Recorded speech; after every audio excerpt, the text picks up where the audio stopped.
Sejam todos muito bem-vindos a mais um episódio aqui do nosso podcast, o ManaCast, o podcast que a gente fala sobre desafios da liderança, desafios de performance corporativa. Hoje, eu sou a Rafaela Martins, estou aqui hoje com a Juliana Shimura, que é minha sócia também. Estou muito feliz da Ju ter vindo, normalmente eu venho com os sócios, né? E hoje ela topou vir também. Tudo bem. E a gente está com uma convidada super especial, né? Que a gente tem um carinho enorme, que é a nossa cliente aí desde o início da Manacá, Patrícia Vieira. Diretora, vou usar minha colinha aqui, ela é diretora de Controladoria e Normas Contábeis do Grupo SBF. Para quem não conhece, o Grupo SBF é dono da Centauro no Brasil e da Fisia, que é a distribuidora oficial da Nike aqui no Brasil, e algumas outras marcas, né, como FitDance, NWB, conectadas aí ao mundo do esporte, né? Então, e a Paty hoje acaba cuidando, né, cross aí todas essas empresas. Tem um desafio enorme, né? Cada vez uma empresa nova, enfim. E, Paty, obrigada por estar aqui. É um prazer te receber. Vou pedir para te começar já te apresentando. Fala um pouquinho da tua história, né? Como é que tu chegou até o grupo. Enfim, a gente continua aí o nosso bate-papo. Primeiro quero agradecer o convite da Ju e o teu para poder estar aqui fazendo esse bate-papo. É sempre um prazer quando a gente vem falar de liderança, quando a gente vem falar sobre o aspecto de liderança feminina, de como a gente atua no mercado. Eu sou a Patrícia, estou no grupo há 4 anos e meio. Eu vim de um setor totalmente diferente do varejo, vim de telecom, passei 15 anos em telecom. Então, eu falo sempre que a história de telecom no país, assim, passou ali pelos meus olhos, né, pela evolução que a gente teve, no momento em que a gente estava consolidando todas as operações, depois de autorização, concessão, que realmente teve um boom desse setor. Eu sou joseense, sou do interior, então de vez em quando a gente puxa um R para lá e para cá. Uma cidade próxima aqui, mas ao mesmo tempo muito focada no aspecto de tecnologia, então de um setor que eu gosto bastante. Eu sou mãe do Felipe, eu tenho um filho de 12 anos e eu gosto sempre de dizer isso, porque o Felipe me ensina todos os dias a ser uma pessoa melhor. É um amor incondicional, não tem como explicar. A Ju tá grávida e vai entender bem o que é a maternidade, o quanto isso muda também a nossa vida profissional e o quanto é mais um fator que a gente precisa atuar dentro desse contexto. Como é que você equilibra você, pessoa, na sua individualidade, você, mulher, você, mãe, dona de casa, profissional, como é que a gente consegue equilibrar todos esses pratinhos. Eu comentei, eu estou no grupo há 4 anos e meio, eu cheguei justamente no momento em que o grupo tinha tomado ali já tinha recebido a decisão do CAD para que pudesse realmente integrar a operação da Nike como distribuidor da marca no Brasil. Eu brinco sempre que se tem uma distribuição oficial, um produto legítimo sendo vendido aqui no Brasil, ele passou por nós, seja, né, pelo atacado, seja pelo Nike.com, pelas lojas. Então, a Centauro já vinha de um processo, né, de um IPO que tinha acontecido em 2019. Ao longo de 2020, fez a aquisição desse contrato de distribuição no meio de uma pandemia, que nós passamos e que foi tão difícil para o setor, principalmente do varejo, que teve que fechar todas as portas e atuar de uma maneira muito diferente e muito rápida dentro desse contexto, de se adaptar de uma maneira muito rápida. Então, quando eu cheguei, a gente estava vivendo uma revolução. Você vinha de um histórico, obviamente, de Centauro, que era um varejo puro, depois você traz um contexto da Fisia, que é marca Nike, né, a maior marca esportiva do mundo, e você começa a integrar uma série de outras operações. E o objetivo, né, da chegada era justamente que a gente pudesse criar uma área como um centro de serviço compartilhado e que pudesse olhar todas essas operações de uma maneira um pouco mais padronizada, respeitando a característica do negócio de cada um, e dessa maneira a gente pudesse suportar o negócio para que o negócio pudesse viver efetivamente o dia a dia dele. Então, isso é um pouco da minha história. Eu sou formada em ciências contábeis, eu sou contadora de profissão, não foi a primeira escolha, né, para mim. Eu comentei, eu sou do interior, então imagina, você não tinha nem tanto a questão de ter as opções de universidade como a gente tem hoje. Eu fiz um curso na época, né? Também vou denunciar a minha idade, são 46 anos. Eu fiz um curso na época técnico, então você saía, não tinha também essa questão, vou fazer o ensino médio, e eu acho que a minha turma foi a primeira turma que fez o que é hoje o Enem, que chamava, tinha até outro nome, e você, na verdade, fazia um teste que era para medir a qualidade de ensino. E eu fiz um curso técnico em processamento de dados e falar, poxa, por que você gostava? Quase que meio por exclusão. Então eu tinha lá o técnico em prótese dentária, minha habilidade artesanal ela é zero. Você tinha secretariado, tinha patologia clínica, que eu não me via também de forma alguma nessa área. Você tinha eletrônica, que majoritariamente eram os meninos que optavam, e você tinha processamento de dados, que vinha num contexto de um boom que estava começando ali a crescer, e eu falei, puta, acho que isso aqui é legal, vou fazer. Então, fiz programação em linguagem Pascal, Que legal. Clipper. O último ano foi um ano que começou a vir as novas tecnologias, imagina, o Visual Basic, que era a primeira coisa ali que você tinha um contexto já um pouco mais gráfico. Meu TCC foi feito ali em Visual Basic, e aí o contexto foi, puta, vou prestar para ciências da computação. Prestei, passei, fiz 2 anos de ciências da computação e eu brinco sempre que eu me olhava às vezes naquele setor e falava, festa estranha com gente esquisita, né? Porque era muito diferente do que eu imaginava e eu acho que foi o primeiro momento que eu olhei e falei, eu não vou ser competitiva nessa profissão. Eu gosto, mas eu acho que não vou me destacar, não tá dando liga aqui. E aí a gente teve uma feira de profissões na faculdade, e eu acho que foi o primeiro aprendizado, porque a gente com 18 anos, 16, 17 anos, você tem que tomar a decisão do que você vai ser na vida. E é um negócio assim que você fala, meu, será que vai dar certo isso? E aí, nessa feira, o professor falou: olha, vocês vão assistir, porque vocês vão programar para essas pessoas. E aí o cara falava, né? Aí quando chegou, era um professor, né, falando um pouco sobre o contexto do que era a contabilidade, porque a gente olha a contabilidade de um lado muito burocrático, né? Aquele contador com a caneta atrás da orelha, esperando uma nota fiscal para escriturar. E não é isso, é uma engenharia de números, né? Já começa que não é uma faculdade exata, é de humanas. Então, tem um lugar ali muito diferenciado. E aí, quando eu olhei, eu falei, gente, eu estou no lugar errado. Voltei para casa e falei, vou prestar vestibular de novo. E meu pai falou, você vai perder 2 anos. Falo que meu pai é o meu maior crítico e o meu maior incentivador. E aí eu falei, eu vou perder 5. Porque eu vou fazer para algo que eu não quero atuar. E eu não atuo diretamente com tecnologia, mas estou sempre com o pezinho ali muito ligado ali com eles, porque eu acho que é um pouco nesse lugar que a gente tem que estar mesmo.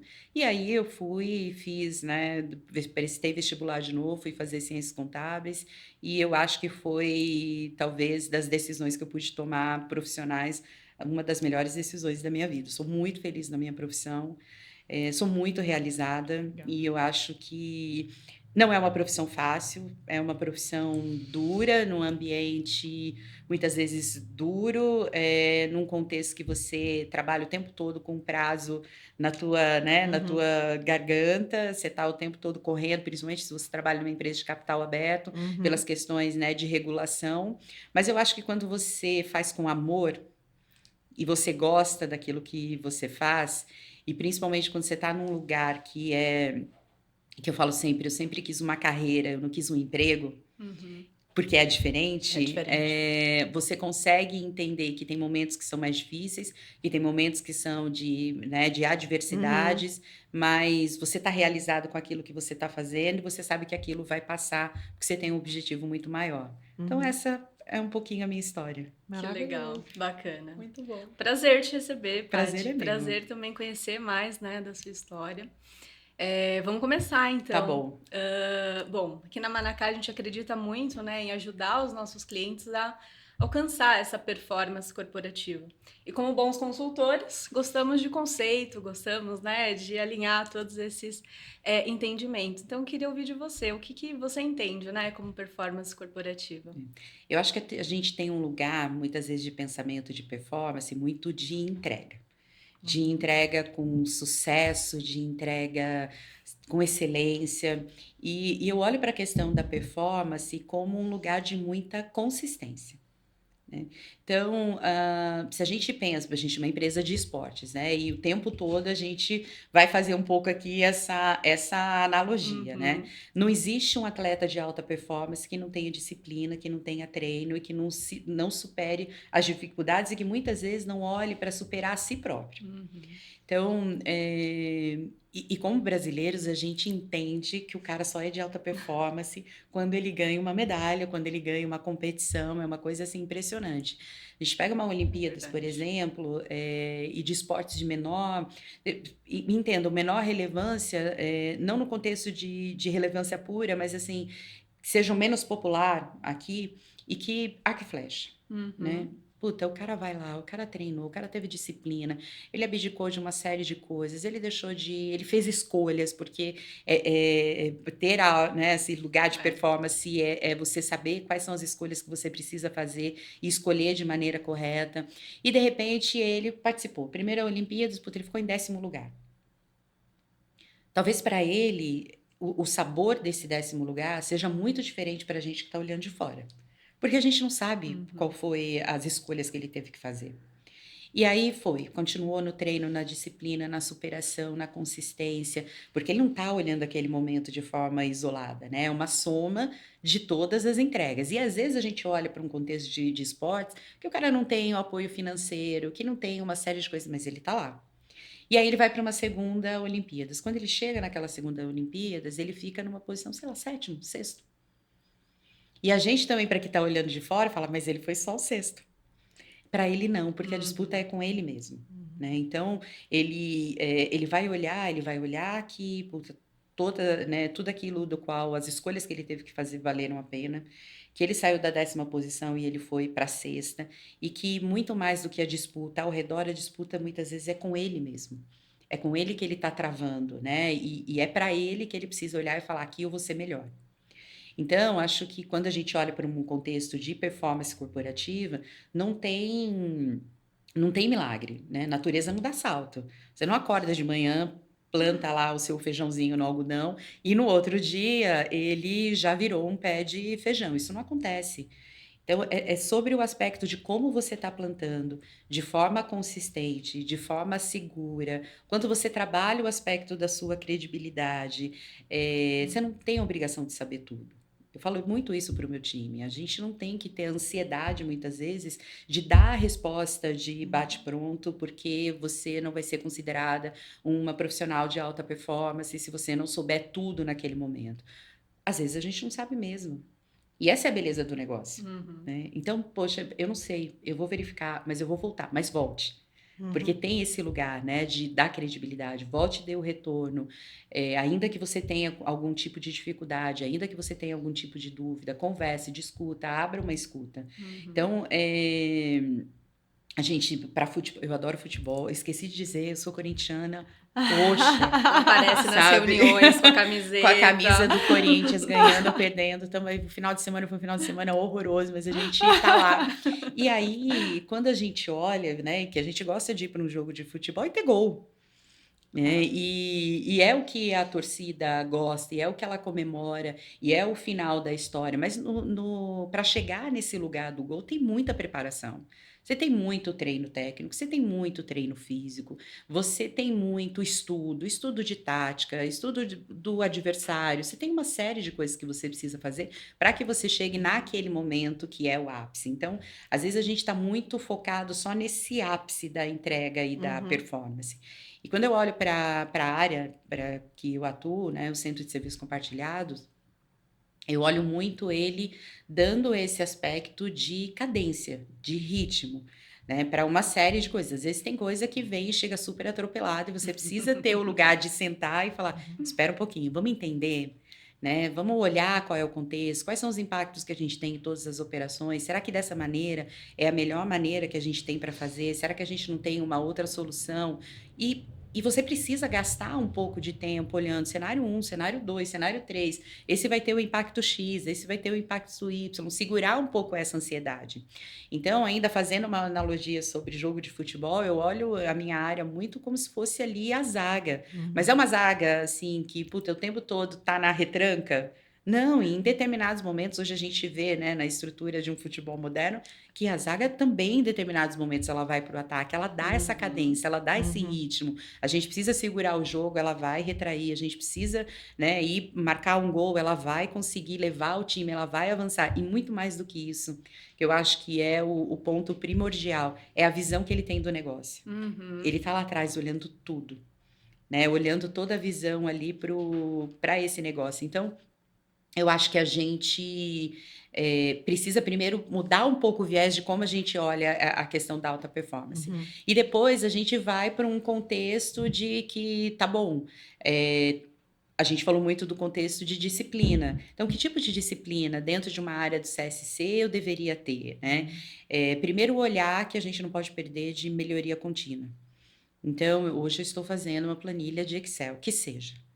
Né? Amanhã eu vou olhar para ela e vou dizer como eu posso fazer diferente, melhor. Como eu ganho em relação à performance, como eu posso melhorar, que tipo de macro. São as pequenas melhorias, né? Às Mas vezes todos a gente quer os aquela dias. disrupção, Exato. mas na verdade é consistentemente tá melhorando. É exatamente isso. Mas para isso você precisa ter esse viés, você precisa ter esse mindset. O segundo é entender que você não vai dar esse salto de ter a total disrupção. E às vezes o ótimo é inimigo do bom.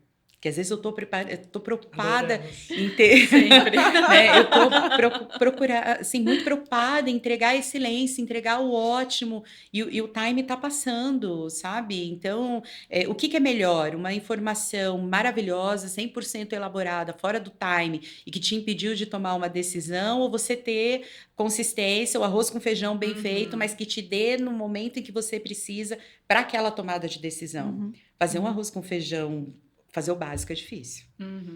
Exatamente. Fazer bem feito é muito difícil. Então, às vezes, fazer o simples não é fácil, às vezes fazer o fácil também nem sempre é o correto. Sim. Paty, tu sabe que te ouvindo, eu adorei essa tua, né, que tu conectou direto a performance com a consistência.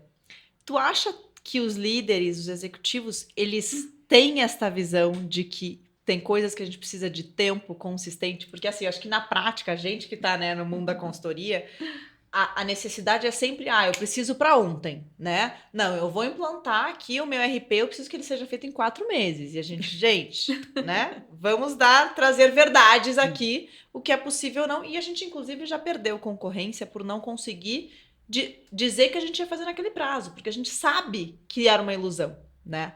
Mas o quanto, de fato, os líderes estão preparados para lidar com a melhoria contínua mesmo, né? São melhorias incrementais. Claro que tem alguns saltos, às vezes, um pouquinho. Normalmente, quando a gente faz uma implantação de um sistema, esse salto é maior, né?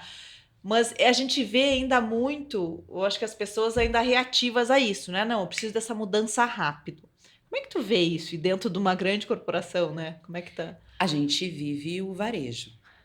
Então, eu acho que o primeiro ponto é você entender o setor que você tá atuando. E o varejo, ele tem um lugar de que qualquer sopro na economia é o primeiro setor que vai sentir.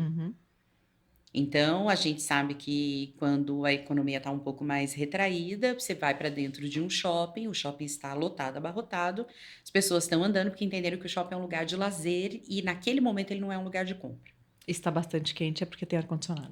Exato, exatamente. Então, quando a gente olha para... Eu acho que tem uma característica da liderança que, primeiro, é você ter um aspecto de adaptabilidade. Você precisa se adaptar rápido ao cenário. E em determinados momentos, porque o fato de você pensar sobre o aspecto de melhoria contínua não tira o lugar de que você tenha que dar saltos específicos, porque às vezes aquele projeto, ele é essencial para o teu resultado, ele é essencial para a tua estratégia. Então, como você dosa isso, né? Uma coisa não tira a outra. Você pode trabalhar dentro desse lugar de ter um salto um pouco mais significativo e, ao mesmo tempo, você ter esse lugar de melhoria, porque a melhoria contínua é mindset. É cultura, É né? Perfeito, cultura, é total. isso que você tem que ter ali muito na cabeça, né? E às vezes, assim, você também precisa fazer escolhas. E eu acho que o que talvez hoje falte um pouco, quando a gente olha para esse lugar de liderança, é a liderança entender que o papel dela também é ter conversas difíceis. Uhum. Porque é muito legal quando eu apresento um PPT que tudo vai dar certo. E eu acho que talvez quando você vai para um projeto maior, e vocês que trabalham, né, com consultoria, vai entender bem esse contexto, talvez um dos lugares mais difíceis que a gente tenha de discussão dentro de um projeto são as reuniões de riscos e issues. Uhum. Ninguém quer falar disso. A gente quer falar de que aquele desenvolvimento saiu, de que o teste está em dia, de que a gente vai virar, de que a virada foi, né, tende a ser super tranquila, de que a gente está com o contexto super bem amarrado. Mas você não quer levantar o ponto e falar, olha, essa situação ou atividade dessa área, ela imputa um risco para esse projeto. Uhum. Então, o que a gente vai fazer? A gente vai empurrando essas conversas difíceis. Então, eu acho que a liderança, né, talvez uma das maiores missões, tirando o contexto, que aí eu acho que essa nada supera, que é o cuidar das pessoas, e a gente pode Uhum. falar um pouquinho disso um pouco mais para frente, mas esse lugar de entender a responsabilidade do papel que ela ocupa ou da cadeira em que ela ocupa. Eu hoje, quando, né, levanto de manhã, eu tenho consciência de qual é a responsabilidade que eu tenho na cadeira que eu ocupo, quais são as conversas que eu preciso ter, olhando para que a gente tenha um crescimento de negócio sustentável, que a gente não coloque o negócio em risco. Uhum. Então, pensa, né? Sou uma empresa de varejo que fatura X mil pedidos por dia. Tem uma coisa que eu não posso colocar nunca em risco, é esse processo. Então, é você ter muita clareza de onde você está atuando e o que vai colocar em risco aquilo que é core da companhia, já é um primeiro passo. E aí, se você entende que isso vai entrar em risco, é o seu papel fundamental. Levantar a mão e dizer o porquê, né, do seu posicionamento. E não só eu não quero que faça isso, mas será que você não tem um outro tipo de solução que você também possa colocar? Então, eu acho que a gente tem um pouco desse lugar que vai se misturando de novo com a questão da alta performance, porque parece que se você levantar a mão, você é aquele cara que vive andando com uma nuvem negra em cima da cabeça e que, né, você fala, lá vem o chato que vai dizer não, lá vem o chato que vai ponderar que tem uma situação XYZ. Esses dias eu estava conversando com uma pessoa, eu falei, cara, eu sou da área de finanças, e estou entendendo que de repente a gente pode ter um contexto aqui. Você é da área técnica, é você quem tem que me dar o conforto. Então, nesse lugar, é um lugar que muitas vezes você coloca para cada um qual é o papel e responsabilidade de cada um. Isso é super importante, né? A gente vê que quando, às vezes, é o projeto só de estabelecer papel e responsabilidade de cada um, a gente já vê que ele flui melhor, né? Sem sombra de dúvida. E eu acho que esse papel da liderança de entender que em determinados momentos ela precisa ter a maturidade de ter conversas que não são fáceis, mas que está dentro do escopo do job description dela, eu acho que isso ajuda muito. Perfeito. Legal. Perfeito. Eu acho que eu queria trazer um pouco de insights até do próprio CSC, né? Existem várias tendências que você já colocou aqui na nossa conversa de o CSC não é mais o operacional. Ele traz muito insight do negócio, ele tem essa visão do todo, então ele consegue, de fato, trazer valor. E trazendo para esse segmento de varejo com margens estranguladas, né, um apetite sempre alto a risco, a sempre mudar, sempre, né, acompanhar as tendências de mercado, queria entender né, o seu ponto de vista em relação ao papel do CSC nessa estratégia, né, de negócio como um todo, e também unindo com esse outro olhar, né, de cultura de melhoria contínua, engajamento do time, são times sempre gigantescos, né, então como a gente equilibra tudo isso? Não é um papel fácil, né? Vou começar com a sua última fala. São times sempre muito gigantescos, né? Acho que hoje o CSC do grupo deve ter aproximadamente 250 pessoas. Então, a gente está dividido ali em 8 gerências diretas, né? Isso varia muito de como você está estruturando e o que você entende que tem que ter dentro do CSC. E quando a gente fala de um centro de serviço compartilhado, eu gosto muito da palavrinha do meio, que é o serviço.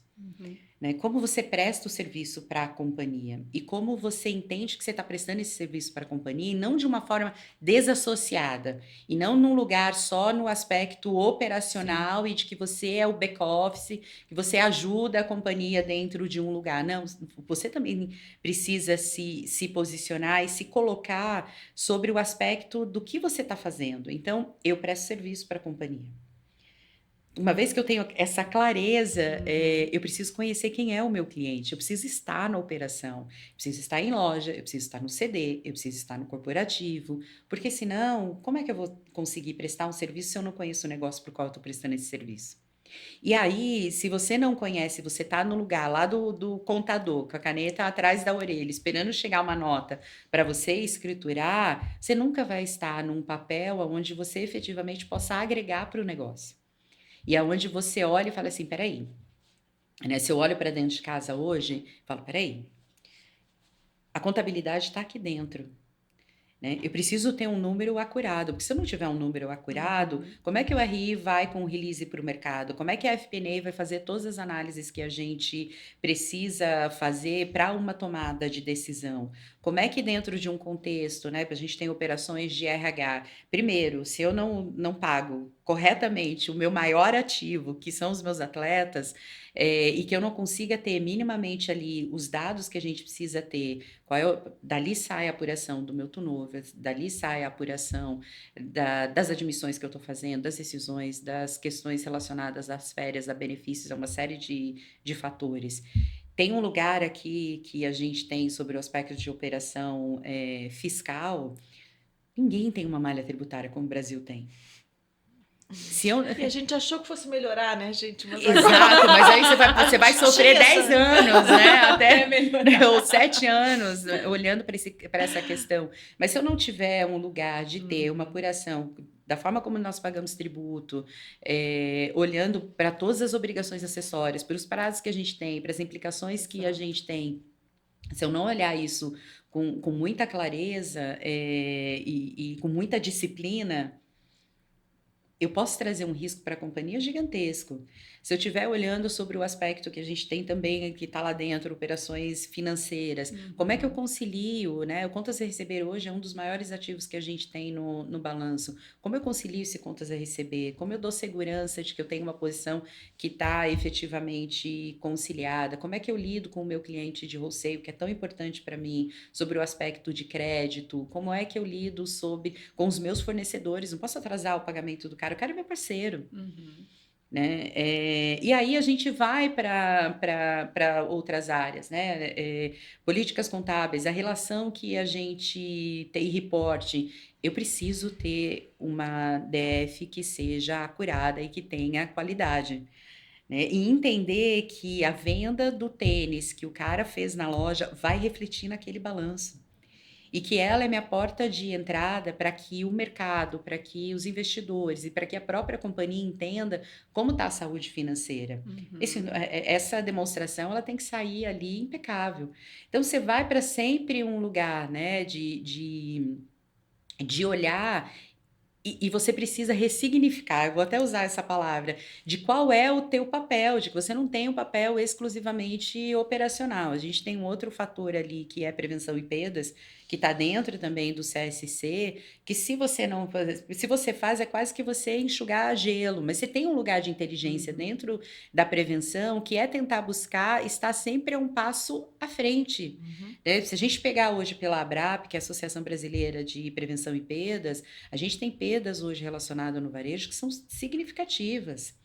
E a gente tem setores que estão sofrendo muito nesse momento em relação a essa perda, né? Então, você tem um trabalho que você precisa fazer, e esse trabalho ele vai envolver a sua relação com o CD, com o time de supply, ele precisa, assim, ser comprado pelo time de operações que está em loja. A gente não faz isso sozinho. Né? E aí todos os demais itens que no final a gente vai ter ali sobre o aspecto de facilities, de utilities, né? O facilities você tem um lugar que é muito como você cuida do bem-estar do seu atleta que está dentro, como você cuida também da loja para receber ali o teu cliente e entre outros fatores. O atleta, eu acho que é legal falar que o atleta são os nossos são colaboradores, né? exato. Nós somos uma empresa de esporte e o nosso colaborador é tratado como atleta. E a gente vai, no fim, para a área que é a área de controle mesmo. A empresa, ela tem outro tamanho hoje. Obviamente que ela traz um legado até esse momento, mas a gente entendeu que num determinado, né, no momento em que as empresas se juntaram, né, aquele legado que a gente vinha trazendo não levaria a gente para onde a gente gostaria de ir. Então, você vem com outros fatores. Tem um crescimento que é exponencial, a gente vai olhar sobre o aspecto de risco corporativo, controle interno, que também está ali. Então, não dá para eu dizer que todo esse portfólio de atividades e de serviços que a gente tem e que interfaceiam com todas as pontas da companhia, né, seja em facilities, em compra indiretas, ou seja na demonstração financeira, que vai passar por todas essas áreas, considerando todas as companhias, não tem que tenha somente um papel operacional. Então, acho que quando você passa a olhar de maneira diferente, primeiro a tua atuação, e depois, que às vezes teve um dia a gente estava fazendo uma discussão, eu falei, cara, você tem que pisar muito no CD para conhecer uma operação do CD e a complexidade que é aquilo. Você tem que ter a curiosidade, passar o dia dentro da operação e perguntando para o cara que está fazendo o picking, para o cara que está fazendo a separação, como ele faz, como ele faz aquela movimentação, como eles se organizam. Né? É o pulmão ali da companhia. Então, não tem como você não entender isso, não tem como entender as adversidades e os desafios que o cara que está na loja, ele passa, com o tráfego que ele tem, né? O tempo todo de pessoas entrando e saindo. Então, viver um pouco, efetivamente, o varejo, entender que você é uma área de prestação de serviço, que você precisa entender o negócio para quem você está prestando esse serviço, e aí eu acho que isso muda essa visão de que você é uma área só de back-office. Perfeito. Paty, tu sabe que outras coisas que vieram aqui na cabeça, né? A gente vai Muitos saindo aqui um pouco do protocolo do que a gente planejou, mas tudo bem. Não tem problema. Essa semana a gente estava até semana passada num evento, né, de varejo, falando de tecnologia, e o Fábio Neto, que é um dos sócios da Startse, estava comentando que hoje em dia todas as empresas têm que dizer que elas são de tecnologia, né? Eles, na verdade, todo mundo é tecnologia, porque tudo que a gente faz envolve tecnologia. E aí ele falando que a gente sempre fala aqui na Manacá que as empresas são feitas de pessoas que executam processos por meio de tecnologia, né? Só que às vezes também a gente está entendendo que a tecnologia está vindo meio que passando à frente de tudo e vindo antes, né? Com a inteligência artificial aí, cara, como é que eu integro isso e passo a usar a IA dentro do meu dia a dia? Mas no final a gente ainda tem pessoas ali por trás, né? Executando ali suas rotinas, seu dia a dia, seus processos, e que a gente precisa decidir quais são as melhores soluções, né? Então eu continuo acreditando que essa lógica é válida. Como é que tu vê isso? E pensando em termos de tecnologia, eu achei super bacana saber que tu tem também esse background de tecnologia. Acho que deve, querendo ou não, foi aquela sementinha plantada lá atrás, com certeza isso influencia muito no teu racional, né? Até de melhoria contínua e tudo. Como é que funciona hoje para dentro de um CSC a utilização de tecnologia e os desafios que vocês têm encontrado? Eu acho que eu concordo com você quando você fala, né, que a gente desenvolve o nosso trabalho por meio de tecnologia, mas por outro lado, eu não me vejo dentro das atividades do CSC sem que a gente tenha uma interação assim muito próxima com tecnologia. E aí você precisa ter que os dois lados queiram também ter essa interação, e eu acho que no grupo isso está bem pacificado. Tem um lugar que, obviamente, é o contexto de quando você trabalha esse mindset. Então, eu adoro dar o exemplo da planilha Excel, porque tem gente que tem apego a ela. Né? É quase que uma GE, uma garantia de emprego. E aí, e planilha de Excel é uma coisa absurda, porque quando você olha, você identifica o dono. Então, porque mais ou menos você tem um racional. O cara um gosta de usar amarelo, outro gosta de usar verde, outro gosta de usar azul, né? Nos destaques que ele vai fazer. E a construção no modelo mental ali de como ele construiu aquela super macro. Você bate o olho e você fala, é do fulano. Você já sabe como é. E às vezes você tem um pouco desse lugar que às vezes eu falo, gente, a gente precisa desmamar disso aqui. né? Existem outro tipo de ferramenta. Vamos pensar em outras possibilidades. Vamos olhar para um contexto de RPA, vamos olhar para um contexto, sabe, de automação. E por outro lado, você também precisa dar essas ferramentas.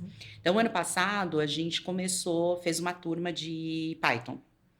Ótimo. Para o time do CSC, porque tem um pouco desse lugar que aí foi um pouco do estalo que me deu, porque também vem aquela coisa de falar assim, mas tech não entrega. Né? A dependência, né? Exato. E aí, daí junta tudo, porque eu não quero me livrar do meu Excel de apego, né? Por outro lado, eu digo que tecnologia não consegue me entregar. Atender. E tem um lugar que o cara... Porque tem uma capacidade limitada também, né? A gente quer fazer... Às vezes, você quer fazer Brasília, 50 anos em 5... O cara tem uma capacidade limitada, a gente precisa entender isso. E entre olhar para um projeto que é estratégico e que vai trazer alguns milhões para a companhia, e outros que é criar um RPA para mim dentro do CSC, eu já parto do princípio que eu não tenho nem discussão nesse processo. Por mais que você organize, faça uma governança, você tenha fila, você tenha priorizações de cards, você tenha uma série de situações, minimamente a gente precisa ter ali o bom senso de olhar e falar, peraí, isso aqui é importante como um todo para a companhia, ele não vai olhar esse meu RPA. Então, se ele não vai olhar, de que maneira eu posso também trabalhar um pouco esse lado, né, de não perder a visão da melhoria contínua, de perder essa questão de automação, porque no fim a gente trabalha com muita coisa que é muito volume.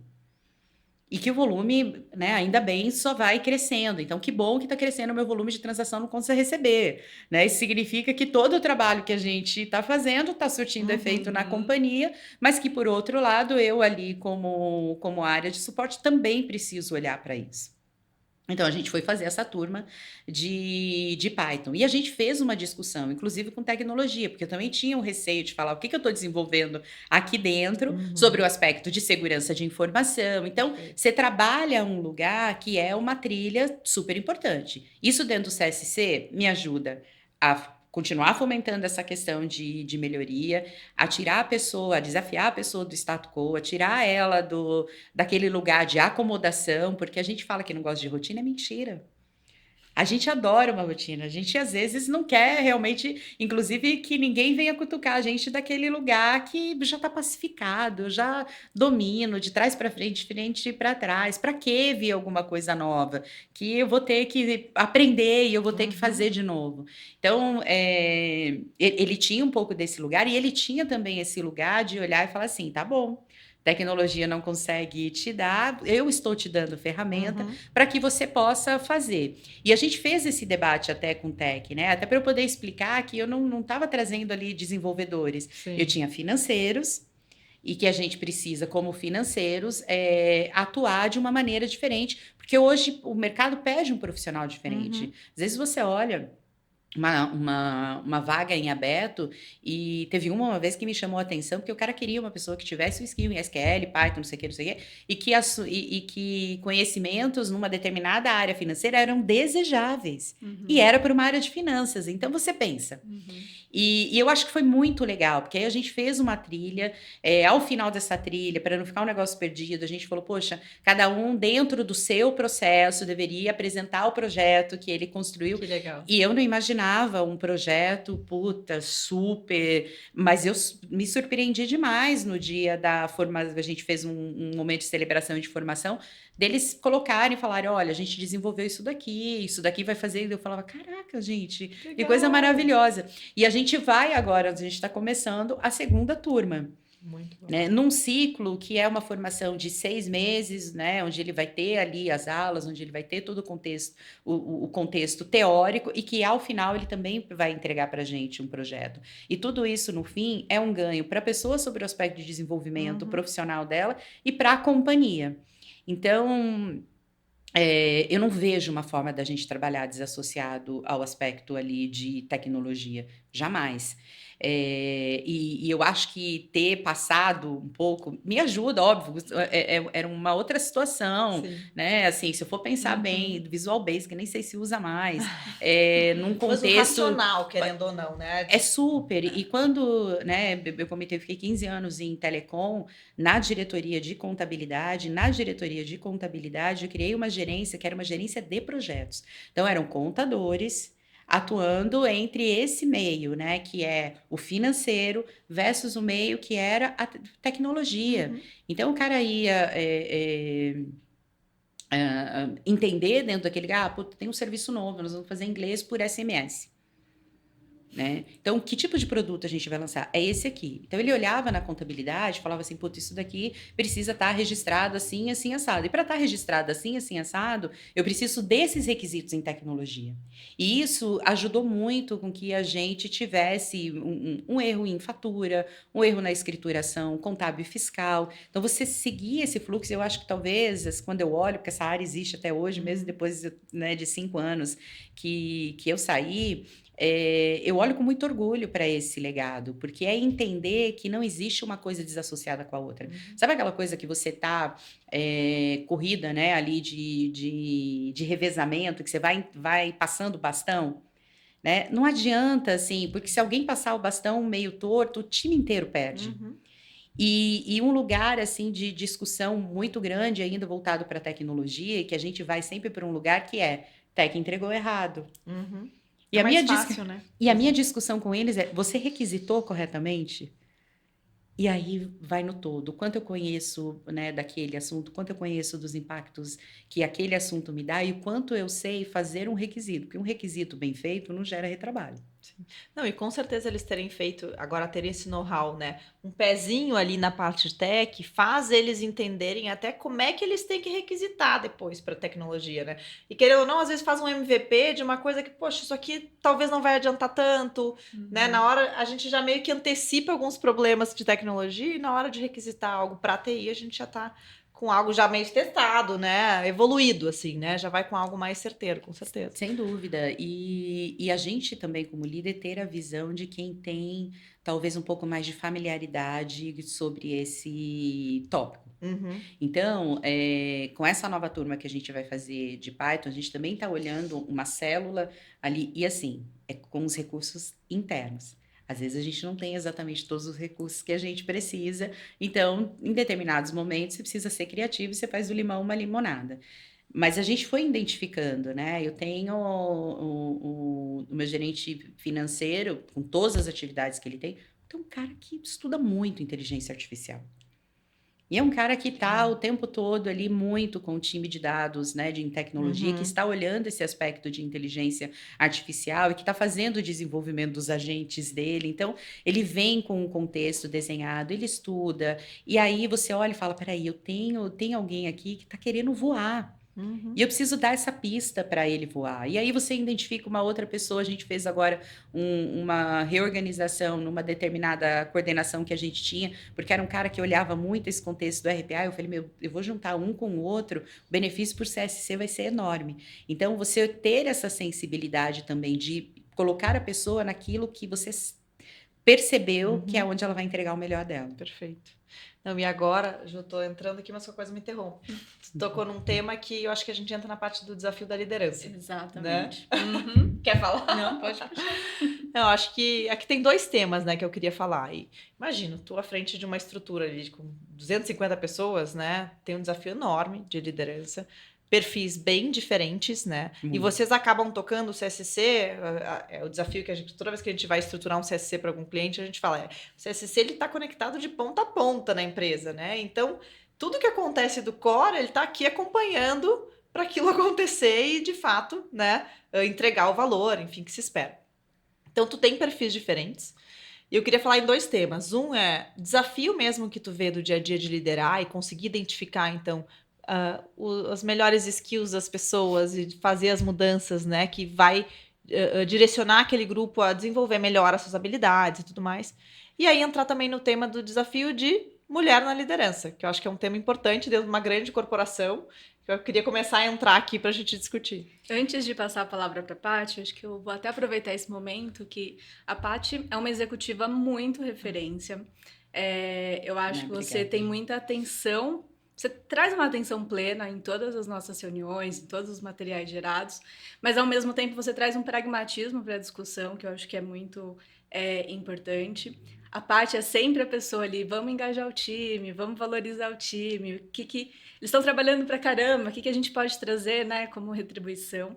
E além disso, o que eu enxergo muito é que você, de fato, é uma líder que traz exemplos, você pratica muito, né, o que você fala. Então, acho que vai ser um prazer ouvir as suas dicas, os seus conselhos em relação a esses dois temas. Muito bom. Semana passada, a gente fez um bate-papo, um encontro com todas as minhas coordenações. Então, a gente está falando de 8 gerências, são quase 30 coordenações. E eu tinha uma preocupação, assim, tenho, né, genuína de como a gente prepara o líder, porque são 250 pessoas, mas são 250 pessoas plugadas nessas 30. Uhum. Então, que estão plugadas em 8 e que estão ali comigo. E como a gente prepara a liderança para lidar com o maior desafio que a gente tem no contexto de líder, que é pessoas. Porque você tem um desafio que é geracional. Então, eu venho de uma geração que é a entrega de resultado. Né? Trabalhando com uma geração que tem no presencial. Exatamente, não vou nem entrar nessa discussão, mas assim, que é a entrega de resultado. E você quer entregar o resultado porque você quer ser reconhecido, porque você quer crescer na carreira. E quando a gente fala, né, na minha geração, crescer na carreira é um crescimento vertical, você quer ser bem remunerado e isso traz de um lugar porque, poxa, você quer ter teu carro, você quer ter tua casa e você vai para uma geração que ele quer ser reconhecido, que ele quer trabalhar por propósito, que ele quer viver experiências. Então, primeiro é como você lida com essas diferenças de gerações. Porque, poxa, eu tenho dentro do CSC pessoas ali, né, entre 20 e 50 anos. São gerações totalmente diferentes. Acho que esse é o primeiro ponto. O segundo é como você gera o aspecto de... E aí, voltando na questão, na semana passada, a gente finalizou uma trilha de desenvolvimento para esses coordenadores, que era um ponto que eu vinha discutindo bastante com a companhia, que eu gostaria de fazer ali dentro da minha área, justamente porque elas lidam com todas essas pessoas todos os dias, e eu acho que é parte da responsabilidade da liderança o engajamento. Então, eu acho que o líder, ele move. Né? Ele tem essa função. E aí, você falou que fez um evento da Status, estou fazendo um curso com eles de governança e de conselho, e aí, num dado momento, uma pessoa que foi dar uma aula para a gente, ela falou, vocês estão aqui e 70% das pessoas que trabalham com vocês não gostariam de estar nessa sala de liderança, porque elas não querem ser líderes. Porque imputa em você uma responsabilidade tamanha, né? E que eu imagino que todo mundo que esteja numa posição de liderança entenda o tamanho dessa responsabilidade. E aí, eu divido sempre ela em 3, né? Três partes, né? Um terço. Eu falo, 1/3 do desenvolvimento da pessoa é dela, ela precisa querer entender a importância do autodesenvolvimento, e a gente tem N formas de você ter esse autodesenvolvimento. Você tem um contexto de 1/3 que é a possibilidade como companhia, o ambiente, para que ela se desenvolva, e de verdade eu acho que no grupo a gente gera muito essa capacidade de desenvolvimento, esse ambiente de desenvolvimento e de desafios, né, que a gente passa. Então, são 4 anos e meio na companhia, e eu olho para o meu próprio desenvolvimento, o quanto eu cresci profissionalmente, o quanto a empresa me proporcionou um ambiente que eu pudesse me desenvolver. E você tem 1/3 que é a responsabilidade do gestor, de como ele atua, de como ele dá um feedback consistente, de como ele dá um feedback que seja empático, olhando efetivamente para o crescimento daquela pessoa. Porque quando eu falei da questão que o líder precisa entender a importância das conversas difíceis, e essas conversas difíceis, elas passam muitas vezes por esse contexto do feedback. Né? E eu comentei justamente isso com eles, porque o tema era o aspecto do feedback, e eu falei, cara, não existe essa coisa do líder bonzinho. Então, assim, eu não posso levantar de manhã e imaginar que eu sou unanimidade com as 250 pessoas com as quais eu trabalho. Porque eu sei que em determinadas situações, talvez eu tome decisões que sejam controversas para um e que sejam maravilhosas para outros. Porque são 250 pessoas que vêm de uma formação distinta, de valores distintos, de expectativas distintas e gerações distintas. Então, o primeiro ponto é eu ter essa consciência. Porque se eu entender que eu tenho que tomar uma decisão, mas eu preciso, na tomada de decisão, abrir uma exceção para você porque você tem uma característica, abrir uma exceção para você porque você tem outra. E assim sucessivamente, num time que tem o tamanho que ele tem, eu perco consistência, eu perco credibilidade, eu perco o senso de isonomia, no mínimo. Então, esse cuidado, né? Porque você falou de como você dá o exemplo, né? E isso é muito complexo no fim. Então, acho que tem um lugar que é o valor de você entender qual é a tua verdade, você entender que em determinados momentos você tem que ter conversas difíceis, que às vezes, dentro de casa, né? Tô fazendo a reunião ali com os meus gerentes. Tem dias que elas são um pouco mais acalorosas, tem dias que elas são um pouco mais acolhedoras. Em determinadas situações, né? Você precisa ser um pouco mais pragmático, um pouco mais assertivos. Em outro, você escuta um pouco mais, entende também qual é o outro lado da moeda, porque não tem verdade absoluta. Ontem eu até brinquei com uma gerente minha, porque ela olhou e falou assim, porque eu tinha feito uma análise, ela falou, você usou como base, essa base ela foi revogada, não sei o quê, eu falei, ainda bem que eu tenho vocês, que educadamente estão dizendo, Paty, você errou, porque é isso, eu não vou acertar o tempo todo, então eu preciso olhar também para dentro do meu time, entender quem é o time que está me suportando, e esse é um ponto que eu cobro muito deles, olhe para o time de vocês e entenda se vocês estão com um time que vai suportar vocês a trafegar onde vocês precisam trafegar. Né? E às vezes quando a gente vai para esse lugar que é muito bonzinho, que tem a dificuldade de ter conversas difíceis e que tem a dificuldade de ter a coragem gerencial de tomar as decisões que precisam ser tomadas, você passa a ocupar um espaço que não é teu. E quando você passa a ocupar esse espaço que não é teu, em determinadas situações eu tenho que ocupar também um espaço que não é meu. Porque você não pode deixar essa lacuna, essa brecha, né? Então, para você tampar essa lacuna, você vai ocupando espaços que não são seus. E isso eu acho que prejudica muitas vezes esse lugar do próprio desenvolvimento que a gente tem. Então, eu acho que o líder ele tem esse papel, sabe? Muito ali, voltando com a analogia que a gente faz, do técnico de futebol, assim. Ele não entra em campo. Mas ele tem a responsabilidade ali de mover, de orientar, de dar confiança para o time, de olhar para o cara e falar, você é capaz, vai lá que você tem essa capacidade de fazer. E num grupo como o nosso, né, que são muitas pessoas, a gente entender que o líder vai dar a cadência, sabe? Tipo baterista, né? A gente olha assim, como começa um show? Tec, tec, tec. Né? E aí, com base naquela cadência que o baterista está dando, tá lá o vocalista brilhando, né? A gente entender que talvez a gente não vai ser o vocalista, mas que a gente vai dar o ritmo e a gente vai dar essa cadência. Então, acho que tudo isso passa por esse papel da liderança, sabe? Perfeito. E quando a gente fala de liderança feminina, é um podcast inteiro pra gente. Eu acho que a gente fazer uma segunda, inclusive. Pra gente falar só sobre isso, né? Eu hoje sou como responsável pelo pilar de gênero dentro da companhia. A gente tem um programa que se chama Elas Movem Elas. Eu acho que é um propósito de vida. E talvez eu tenha demorado muito, inclusive, para entender a importância da gente falar sobre essa questão da disparidade de gênero na companhia. De novo, outra geração. Então, eu já vivenciei, né, situações assim que me colocaram num lugar assim de constrangimento, de situações que foram muito difíceis e a gente como mulher a gente vai se moldando, né, a depender da situação.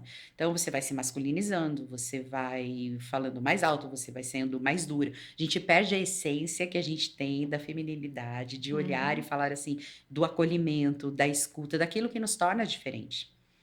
Porque no fim você precisa se tornar igual para minimamente ser ouvida.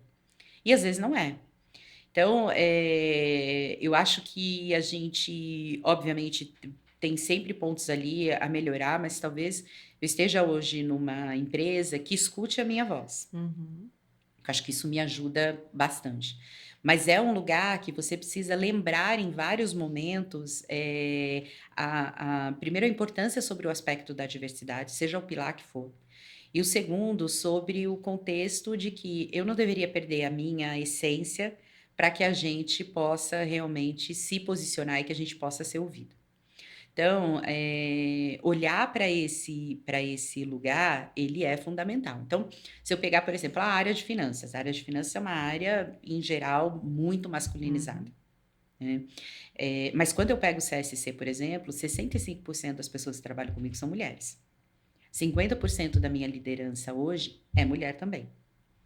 Então, isso me dá um lugar de equidade um pouco maior.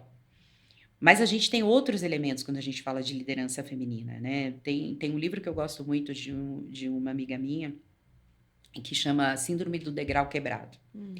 E ele é um lugar onde e ela começa a contar como é que você, na verdade, você equilibra o seu lado individual, né, como indivíduo, como indivídua, pessoa, como você equilibra o teu lugar de dona de casa ou do relacionamento que você tem, como você equilibra esse lugar de maternidade, como você equilibra o lugar de profissional. Então, às vezes as pessoas falam, como é que você equilibra tudo isso? Eu falo, tem um prato que não cai nunca, é o do meu filho. Qualquer outra coisa, se for necessário, vai cair, mas o prato do meu filho não vai cair nunca. Sempre algum pratinho caindo. Então, eu me lembro que quando eu fiz a entrevista para vir para cá e com o antigo CEO, né, ele me perguntou, o que faria você não vir? E a primeira coisa que eu respondi para ele foi, se eu tivesse a percepção de que eu estou indo para uma empresa que me, por exemplo, impossibilitaria de estar num evento escolar do meu filho. Não iria. Então, eu acho que esse era um lugar para mim que era inegociável, porque às vezes a gente pode não saber o que exatamente você quer, mas eu acho que você tem que ter muita clareza do que você não quer. Isso eu levo para minha vida. O que eu não quero e o que eu não negocio. Então, esse lugar de que não vou estar com ele num determinado evento, não vou poder... E não significa dizer que em determinados momentos eu não tive que fazer escolhas difíceis, ou que eu não tive também que equilibrar, porque é um pouco disso. Eu comentei aqui que eu gosto muito, sou muito realizada pela minha profissão, tenho muito orgulho da carreira que eu construí, e por outro lado, me faz feliz também ser a profissional que eu sou. E que em determinados momentos, sim, eu tenho que fazer escolhas, né? E que são escolhas ali conscientes. Eu contei esses dias também que eu fiz que a gente estava falando sobre esse aspecto da maternidade. O homem, quando ele ele recebe uma determinada proposta de trabalho, ele sabe que, independentemente de qualquer coisa, ainda que a esposa também trabalhe, ele tem o apoio. Então, ele não pensa se é mais longe, se é mais perto, se ele tem que ficar fora, se ele não tem. Eu, quando voltei de licença maternidade, logo depois tive algumas propostas de trabalho para mudar de emprego, na época, e a primeira coisa que eu pensava era, poxa, eu trabalho perto de casa, essa empresa é lá na Paulista, puta trânsito, não sei o que, não sei o que, não sei o que, não vai dar para mim. Então, a escolha era pensando muito sobre esse aspecto, né? E significa dizer que eu me arrependo? Não. Mas, por outro lado, você tem um outro lugar, e a gente estava fazendo dentro desse pilar um debate, e me chamou muita atenção que foi uma pessoa dar uma palestra, e ela mostrando, as mulheres estão exaustas. E aí ela fala, puta, a mulher quando sai do trabalho, ela passa no supermercado, ela vai pegar o menino na escola, depois ela volta não sei o quê, ela tem que comprar alguma coisa pro menino. Ela não faz um caminho trabalho, casa, casa, trabalho, né? Ela faz todo, e a gente uma tem volta. A carga mental, que a gente diz, né? Exato, que tá pensando tudo que você tem que fazer. E aí, dentro desse lugar, você traz um lugar para ela que é um lugar de exaustão. Então, como é que eu, né, no meu dia a dia, tenho uma pessoa que olha e fala assim, Patrícia, tô num contexto aqui, tal horário eu tenho que pegar meu filho, etc, etc. Se eu não observar que aquele horário ele precisa pegar o filho dela, que é uma pessoa que tem a responsabilidade do cuidado, não dá para eu chegar e falar, tá bom, né? Eu já sei que ela precisa sair às 18, e estou dizendo às 18, não estou dizendo que, sabe, 3 horas da tarde, 2 horas da tarde. Todos os dias, porque ela tem que pegar aquela criança na escola, e aí eu olho todos os dias, começo a colocar uma agenda às 18. Claro. Não faz sentido, sabe? Você não tem um pouco desse lugar ali, dessa percepção. Então, como eu olho para quem tem a responsabilidade do cuidado com a criança, como eu olho para quem tem a responsabilidade, às vezes é uma mãe solo, como é que eu exijo que muitas vezes essa pessoa, essa mulher que tem a responsabilidade do cuidado, tenha um processo de desenvolvimento, vá fazer uma pós-graduação, em que momento... né, da jornada dela, ela vai ter. Então, e não significa dizer que elas não façam, porque a gente tira uma força que eu não sei de onde a gente tira para que a gente consiga conciliar tudo isso. Mas, por outro lado, eu acho que esse aspecto, principalmente de maternidade, vou puxar um pouco aqui, né, a sardinha para o meu lado como mãe, ele pesa de uma maneira, e não é a maternidade pesando, mas ele pesa de uma maneira muito diferente, e eu acho que isso gera muitas vezes esse lugar de desigualdade. Então, olhando para a área, né, eu estava falando da área de finanças, a gente pegar empresas de capital aberto, somente 12% das mulheres são CFOs. Imagina. Você ainda tem uma disparidade muito grande. A gente tem um estudo recente, né, mundial, que diz que para você chegar num lugar de equidade efetiva entre homens e mulheres, a gente ainda vai demorar 123 anos. Nenhuma de nós vai estar aqui para ver isso. Então, todos os dias é um dia realmente para você lembrar. E eu demorei muito tempo na minha carreira para entender isso, para entender a importância dos grupos que falam sobre equidade de gênero, para que eu tivesse algum tipo de letramento. E com base nisso, eu pudesse também entender que nesse momento a gente precisa olhar quem são as pessoas aliadas, porque a gente precisa dos homens também nessa discussão. Perfeito. Né? E isso é fundamental na nossa trajetória. Muito bom. Bacana. Bom. Quer puxar mais um dos específicos? Não, eu tô aqui refletindo, né? Eu tô agora nesse momento, maternidade, mais 2 meses pra... Né? Exato. Esse pratinho assim, nunca mais cair, então eu tô aqui refletindo. Sim, viva a sua licença maternidade. Sabe? Como a gente tem que Ontem, viver. Ontem eu ainda falei pra ela, digo, ai de ti que abra o e-mail. Porque primeiro que tem o contexto de que, assim, ela é dura, ela, sabe? Ela não tem aquela coisa que a gente fala, sabe? A foto do Johnson, daquela mulher maquiada, né? Escovada. Ela tem um momento, assim, que ela é muito gratificante, mas ela realmente é muito exaustiva. Então, esteja focada nisso, porque, assim, você vai precisar. E o tempo passa, sabe? Muito assim, rápido, o tempo passa muito rápido. E eu acho que... Talvez, se eu, né, olhando ali um pouco a minha trajetória, algumas coisas eu teria feito, assim, diferente. Eu, quando saí de licença maternidade, falei, vou tirar os 4 meses. Imagina, 4 meses em casa é muito. Quando eu olhei a cara dele, eu falei, não tem a menor condição de não ser 6. E eu não tirei as férias ali junto, depois com a licença maternidade, porque eu voltava mais meados ali de outubro, e ele ficou no berçário, né, que eram que são escolhas difíceis pra gente fazer. Ele ficou no berçário, e aí o berçário tinha um período de férias, eu falei, não, então tiro férias quando o berçário tiver de férias, enfim.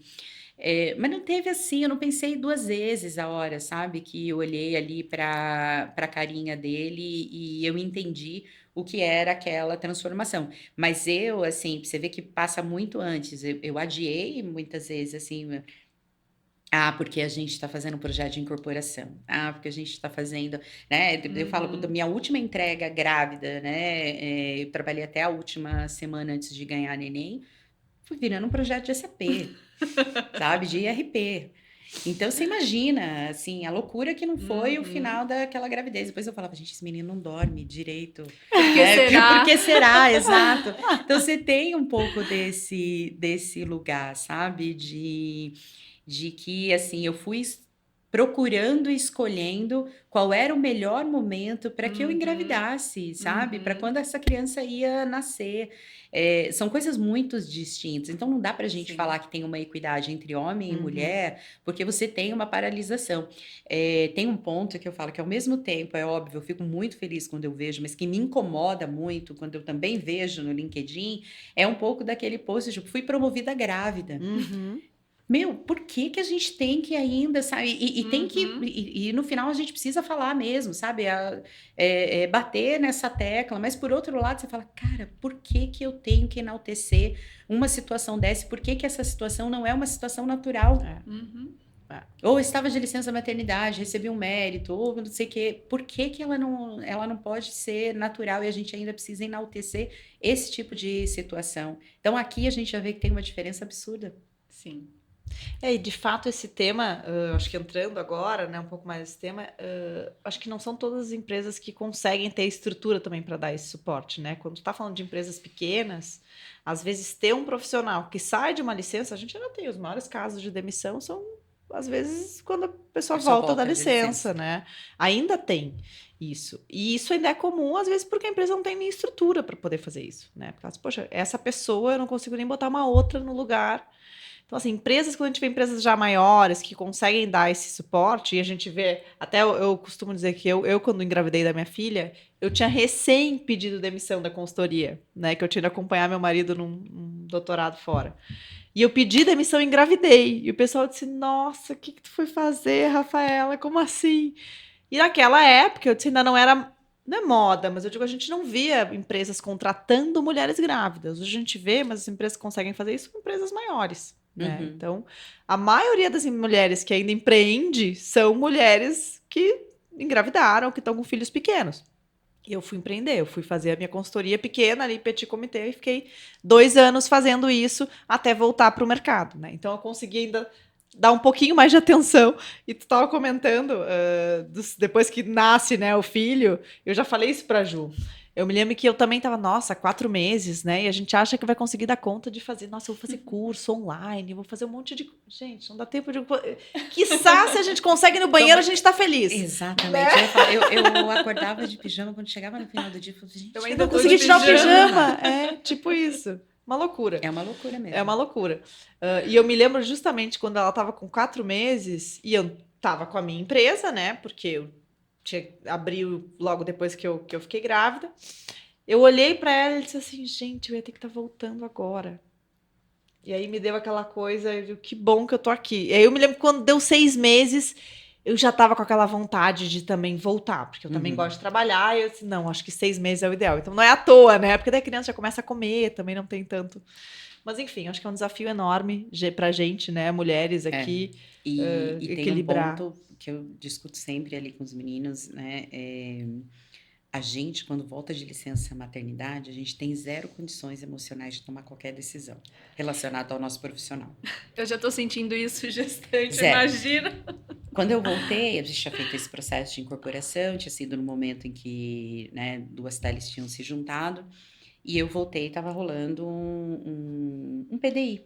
Uhum. E eu fui lá pedir meu PDI. E a diretora, na época, né, olhou e falou assim, não vou te dar o seu PDI, porque você não tem cara de quem vai ficar em casa. E eu fiquei enlouquecida. Como assim? Tinha um puta de um benefício, tinha muitos anos de casa e tal. Ela falou, você vai esperando, né? Vamos esperar alguns meses, porque se realmente você quiser, eu garanto para você os benefícios. E eu acho que foi a melhor coisa que talvez ela pudesse ter feito para mim naquele momento. Porque você tem um lugar de muita culpa. Eu falei, como é que eu volto de licença maternidade? O menino vai ficar 12 horas dentro de um berçário. Que tipo de mãe sou eu que estou terceirizando o cuidado? Você tem um lugar, assim, de culpa e de, sabe? Aí é hormônio, é uma série de coisas acontecendo ao mesmo tempo que é difícil de lidar. Uhum. Então, assim, é o conselho que eu dou. Não é o melhor momento para a gente tomar qualquer decisão na nossa vida profissional, Tá certíssima. porque é Certíssima. complicado. Muito Boa. bom. Mas eu me sinto até privilegiada, assim, porque eu tenho muitas referências hoje em dia, né? De experiências, de vivências diferentes que ajudam também, né? Nessa tomada de decisão. Muito bom. Foi muito bom o papo. Paty, a gente já tá na nossa reta, acho que fomos até além aqui, Fomos porque tá um tão pouquinho. bom que o negócio flui. Eu acho que assim, de mensagem final, né? O que tu diria, seja para, acho que eu gostaria de fazer uma mensagem para mulheres mesmo, né? Para mulheres executivas que querem traçar essa carreira, né? Que querem evoluir, conseguir equilibrar esses pratinhos. Como se organizar, né? E talvez quais são os passos ou cuidados que a gente tem que ter para a gente conseguir evoluir, se desenvolver na carreira sem perder a nossa essência como mulher, como mãe, esposa, enfim, companheira. Eu acho que a gente precisa ter um lugar muito do pensamento, que muito mais do que o que e o como, é com quem. Né? Com quem você divide essa trajetória. Quem é a tua rede de apoio, com quem você divide a sua trajetória, inclusive profissional, né? Sobre o aspecto de confiança que você sabe que vai jogar ali junto com você, né? As pessoas são o centro de qualquer transformação. Então, você não transforma num contexto se você não tiver aquelas pessoas ali compradas, né, com você. E quando a gente olha para a questão da liderança feminina, né, eu acho que, de novo, o com quem faz muita diferença. E de você entender que, assim, nasce uma mãe, nasce uma culpa, se você vai para esse lugar de maternidade, como você trabalha essa questão de culpa, e ela vem para um lugar muito, porque durante muito tempo você deixa de ser a Rafaela, ou a Juliana, ou a Patrícia. Você é mãe de alguém. É até assim, se vai pra escolinha ou tem uma festinha, É a mãe né? da... É a mãe. Se eu Aham. pego meu celular, por exemplo, não tem o nome ali, né? Ah, fulana. Não, fulana, mãe de É, ciclano. exato. Né? Pra você saber com quem mais ou menos você tá olhando. Então, eu acho que o maior conselho que eu posso dar é a gente não perder de vista a nossa individualidade. A gente, como indivíduo, isso não significa dizer que você tá sendo egoísta. Porque você tem, né? Ser mãe talvez seja a maior profissão que eu possa ter na minha vida. Mas, por outro lado, eu tenho o meu lugar de profissão, eu tenho o meu lugar como mulher, eu tenho o meu lugar de autocuidado, de autodesenvolvimento. Como é que a gente consegue equilibrar tudo isso? Eu acho que o principal ponto é equilibrar sem culpa. Uhum. E saber que alguns pratinhos vão cair. Em algum momento, E tá tudo bem. tudo A gente bem. sempre fala, gente, Exato. deixei os 2 ali cair ontem, mas tá Por tudo isso que eu falei certo. assim, o prato que não vai cair, se você tiver, é do teu filho. O restante, não existe aquele estigma de Mulher Maravilha. Né? Às vezes as Exato. pessoas falam, ai, como você dá conta? Não Tem dia dou. que eu não dou conta, e tem dia que, naquele dia, eu fiz o que de melhor eu podia ter feito, e tudo bem. Talvez não tenha sido o melhor para o outro, mas ele foi o melhor para mim. Então, eu acho que acima de tudo é a gente não perder a visão para a gente mesmo. Uhum. Que eu acho que a gente vai se colocando um pouco de lado, né? E a gente faz isso porque é mais fácil pra gente. Uhum. Porque eu não preciso negociar com ninguém. Eu não preciso negociar minha agenda com meu filho, eu não preciso negociar minha agenda, né, se eu estiver casada. Então, o que que eu faço? Como eu não preciso negociar com ninguém, eu vou tirando aquilo que é o meu autocuidado, o meu autodesenvolvimento, porque sou eu comigo mesma. Então, você vai se, A gente vai se deixando. se deixando em detrimento de outras coisas. Se botar na agenda também. Né? Exato. É isso mesmo. Exato. Eu fiz um trabalho com uma pessoa e uma vez ela disse para mim, né, que se não tá na tua agenda, não é prioridade para você. Então, o que é prioridade para você que precisa estar na sua agenda? Eu acho que isso a gente não pode perder de vista. Perfeito, perfeito. É Muito isso. bom. Muito Gente, bom. obrigada. muito Adorei bom. bater esse Obrigada, papo com Paty. vocês. Obrigada. Achei que a gente tinha que ter mais aqui. Parte 2. Foi muito bom, obrigada mesmo. E aí queria aproveitar, convidar, né, todo mundo que nos acompanha aqui, continue acompanhando. Em breve teremos mais um episódio, né, dessa temporada. O primeiro ano está chegando ao fim, aí temos mais 3 meses só. E a gente espera aí continuar trazendo bastante conteúdo bacana para todo mundo. Obrigada. Obrigada, Obrigada, gente. gente. Obrigada, Foi ótimo. Paty.